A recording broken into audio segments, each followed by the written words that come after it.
এইটো এটা তেখেতে এটা বিতৰ্কমূলক অযুক্তিকৰ কথা এটা অভিযোগ আনিছে ৰাজ্যপালগৰাকীৰ ওপৰত। আৰু এটা চাওক যে তেখেতে কৈছে যদি কাৰোবাৰ চাকৰি যায় গভৰ্ণৰৰ কাৰ্যকালত তেতিয়াহ'লে BPF-এ হেনো তেওঁলোকক শাসনত আহিলে তেখেতসকলে চাকৰি দিয়াৰ ব্যৱস্থা কৰিব বুলি কৈছে বিশ্বজিৎ দৈমাৰী ডাঙৰীয়াই। গতিকে তেওঁলোকে আজি 15 বছৰ চাকৰি যদি নিয়মেই কৰিব নোৱাৰিলে এতিয়া তেওঁলোকে কেনেকৈ চাকৰি দিব? তেখেতসকলক ইতিমধ্যেতো BPF-ৰ যি নেকি শাসন, যি নেকি হাগ্ৰাম মহিলা ডাঙৰীয়া অপশাসন, ভ্ৰষ্টাচাৰ, দুৰ্নীতি, কেলেংকাৰী, অবাধ লুণ্ঠন, নিযুক্তি কেলেংকাৰী হৈছে। ইতিমধ্যে গোটেই BTCৰ 32 লক্ষাধিক জনসাধাৰণে এটা পৰিৱৰ্তন বিচাৰিছে, এটা শাসনৰ পৰিৱৰ্তন বিচাৰিছে, নতুনত্ব বিচাৰিছে। প্ৰমোদ বড়ো ডাঙৰীয়া যিহেতুকে BTR চুক্তি স্বাক্ষৰকাৰী মুখ্য ব্যক্তি, তেখেতৰ নেতৃত্বত এইবাৰ UPP দল উত্থান হৈছে আৰু UPP দলক BTC এলেকাৰ জনসাধাৰণে সমৰ্থন দিছে।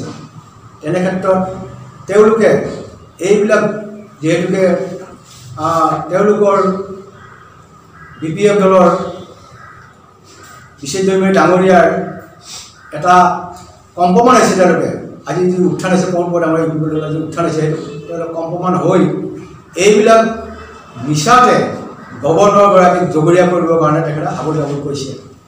চাওক আৰু এটা কথা এইটো যে তেখেতে এনেকুৱাও মানে বাক্যবান প্ৰয়োগ কৰিছে যে কৈছে যে যিহেতুকে ৰাজ্যপালগৰাকী বহিৰাজ্যৰ পৰা অহা মানুহ, বহিৰাজ্যৰ পৰা অহা হেতুকে তেখেতে অসম তথা BTCৰ বিভিন্ন জাতি জনগোষ্ঠীৰ মানুহৰ তেখেতে আৱেগ অনুভূতি আশা আকাংক্ষা একোৱেই নুবুজা বুলি তেখেতে বিতৰ্কমূলক কথা কৈছে। তেখেতে এইটো এটা আচৰিত, আমাৰ নিচিনা সাধাৰণ মানুহৰ আমাৰ বোধগম্য হৈছে যে তেখেত এগৰাকী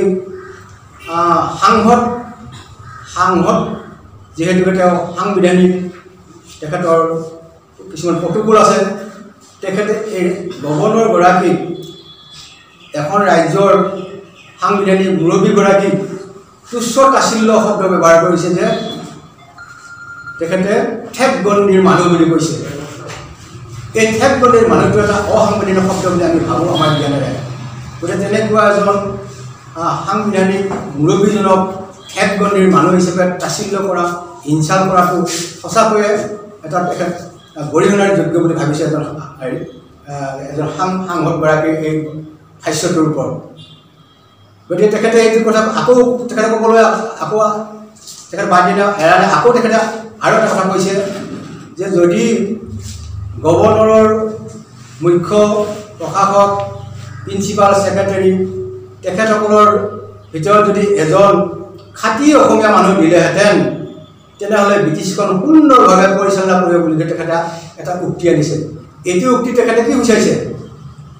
তেখেতে কি হৈছে, কাক তেখেতে এইটো ইংগিত কৰিছে?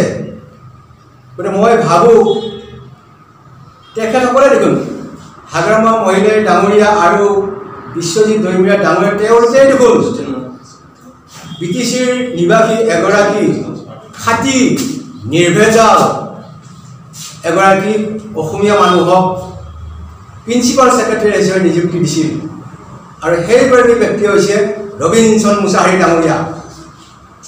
ৰবিনসন মুছাহাৰী ডাঙৰীয়া তেখেতে BTCৰ শীৰ্ষ আমোলাৰ পদত থাকি তেখেতে কাম কৰাৰ সুযোগ সুবিধা পাইছিল। সেই সুযোগ সুবিধাতে তেখেতে কি কৰিলে যে নিজৰ বৰপুত্ৰক অবৈধ কেলেংকাৰী চাকৰি দি তেখেতে নিজে দেখোন কলংকিত নহ'লে বাৰু তেখেতে এইটো কলংকিত হৈ জড়িত হ'ল।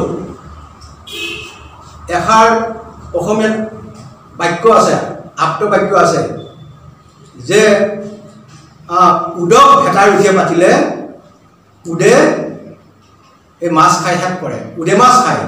তদ্ৰূপ যিহেতুকে ৰবীন্দ্ৰ মুছাহাৰী ডাঙৰীয়া যিহেতুকে তেখেতক বিশ্বজিৎ দৈমাৰী ডাঙৰীয়া হাগ্ৰামা মহিলা ডাঙৰীয়াৰ আশীৰ্বাদ পুষ্ট এগৰাকী শীৰ্ষ আমোলা তেখেতে পদত অধিষ্ঠিত কৰিছিল। কিন্তু তেখেতে কি কৰিলে, তেখেতৰ এই উদক ভেটাৰ ৰখীয়া পাতাৰ যেনেকুৱা অৱস্থা হয় তেনেকুৱাই হ'ল। তেখেতৰ নিজৰ দায়িত্ববোৰ পাহৰি গ'ল। এই BTC অঞ্চলৰ যি নেকি শিক্ষিত ল'ৰাবিলাকৰ বা মেধাৱী ছাত্ৰ ছাত্ৰীবিলাকক বিজ্ঞাপন দি এইটো ইণ্টাৰভিউ পাতি চিলেকশ্যন দিয়াৰ পৰিৱৰ্তে তেখেতে পাহৰি গ'ল যে নিজৰ বৰপুত্ৰকে অবৈধভাৱে ভুৱা নিযুক্তি দিলে আৰু তেখেতে এই BTC তেখেতে কি হ'ল ভৱিষ্যতলৈ কলংকিত হিচাপে এগৰাকী আমোলা হৈ থাকিল। গতিকে এইবিলাক আচলতে বিশ্বজিৎ দৈমাৰী ডাঙৰীয়াই এইবিলাক কথা তেখেত যিহেতুকে এগৰাকী দলৰ শীৰ্ষ নেতা কাৰ্যকৰী সভাপতি দায়িত্ব আছে, তেখেতে এইবিলাক আচলতে দুৰ্নীতিমুক্ত কৰাৰহে প্ৰয়াস কৰিব লাগিছিল। দুৰ্নীতিমুক্ত কৰাৰ প্ৰয়াস নকৰি তেখেতে কি কৰিছে, এই দুৰ্নীতিত পোত যোৱা আমোলাবিলাকক তেওঁ সমৰ্থন জনাইছে। যিগৰাকী ৰাজ্যপাল জগদীশ মুখী প্ৰফেচাৰ পণ্ডিত তেখেতে আজি BTCত আহি BTCৰ শাসন ভাৰলৈ দুমাহ হৈছে। তেখেতে যথেষ্ট নিকা কৰিবৰ কাৰণে, এটা পৰিৱৰ্তন আনিবৰ কাৰণে, এটা সুশাসন দিবৰ কাৰণে তেখেতে আপ্ৰাণ চেষ্টা কৰিছে। সেইগৰাকী ব্যক্তিক তেখেতসকলৰ ৰাজনৈতিক মুনাফাৰ কাৰণে বিভিন্ন ষড়যন্ত্ৰত লিপ্ত হৈ বেলেগক দুখ দিব নোৱাৰে। কাক দুখ দিব? এই গভৰ্ণৰগৰাকীকেই আজি দোষী সাব্যস্ত কৰিবলৈ গৈ আছে।